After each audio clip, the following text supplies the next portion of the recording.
Hey guys, welcome back to the channel. My name is Aidas. We haven't been back on site for a few weeks now, so it's actually a lot has happened.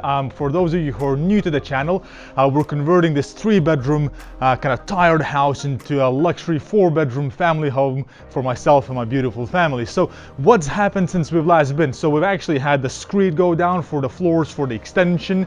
We're gonna then self-level some other bits of the original floor as we go through. One of the great things that has happened as well since we've last been is we've had a delivery for all the windows and the bifolds, and we've actually had the windows already fitted as well. So we've got all the windows fitted apart from the bay window, which is going to be done, fingers crossed, to start of next week. We've got the bifold left to be fitted. That's going to be fitted again over the next week or so. So I'm really pleased with that because it's kind of enclosing the house now. As you can see, these are the bifolds. So we've gone for anthracite gray for all the windows and the bifold, so that's going to match all the fascias, gutters.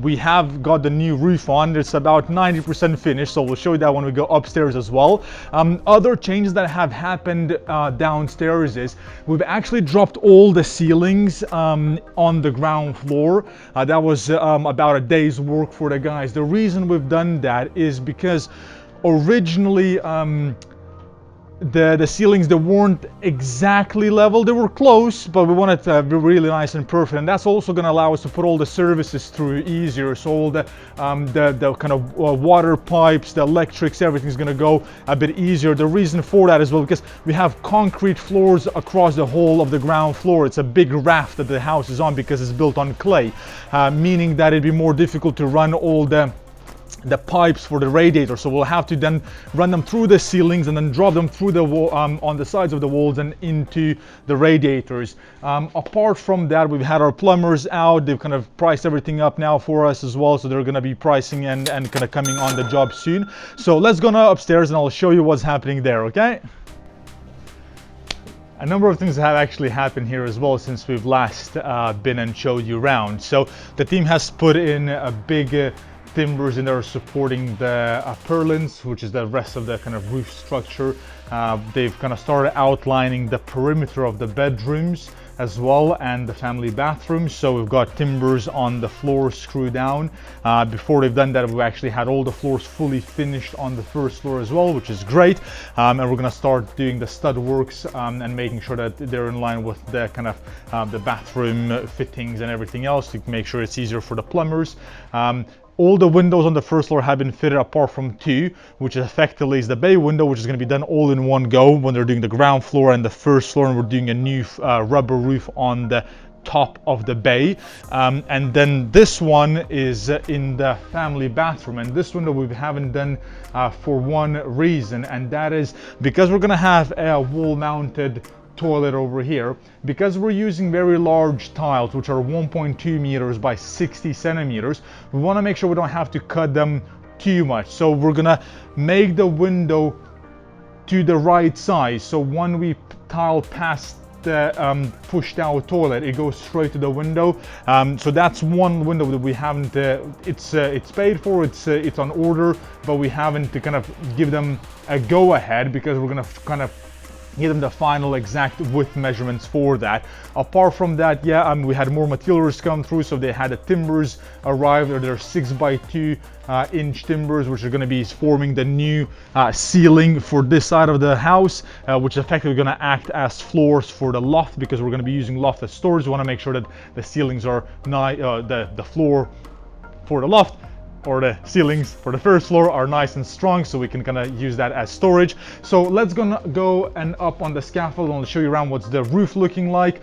We've had us about 90% of it finished now, so let's jump on up there and I'll see you in a second. If only you would know how freezing it is actually up here. It's been so windy and actually quite cold at the moment.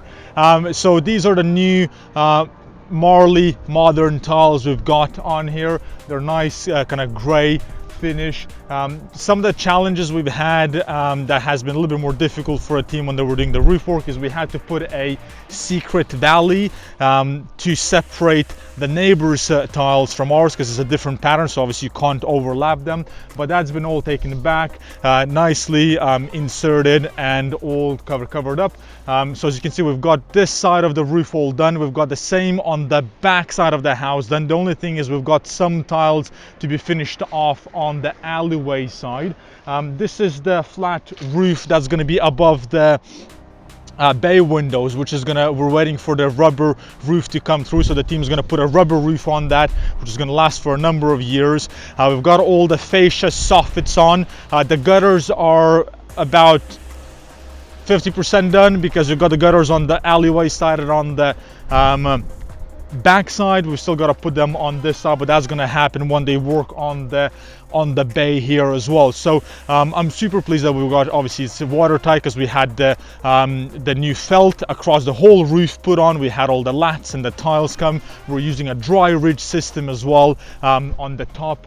And yeah, so it's all coming together. So I said, at least we're watertight now. We're gonna have the house fully secured off shortly, as soon as we have the bifold doors in, and then the scaffold's gonna be going down. We're looking at composite cladding on the first floor of the house, so we're trying to choose the right wood cladding effect at the moment. So we're going to be looking at that. It seems that they're going to be on the lead times for them is a little bit longer than we'd like to, so we're just looking at options at the moment for that. And then the rest of the ground floor externally is all going to be monocoused in a kind of off-white color. So there's going to be, we're going to have the wood feature color, and then gray and off-white, so it should look quite nice once we finish with that. I am pretty much frozen now up here now, but look guys, I hope you enjoyed the quick update on the progress. We have been completely flat out with other projects, hence we haven't had a chance to come back and shoot a few more videos for you on this one, as we're finishing off another big few projects, which I'll actually go and film and show you around. There's a very luxury HMO we're doing, and we're very close to completing that in Birmingham. We've done a video on that not too long ago. I'll put a link over here for you if you want to have a look at what it was just a couple of weeks ago, like looking, and we're going to be filming that again once we're completely finished off. Look, hope you enjoyed that. If you have any questions, put them in the comments below, and make sure to subscribe to the channel to be notified when we release more videos and other project updates, and I'll see you soon.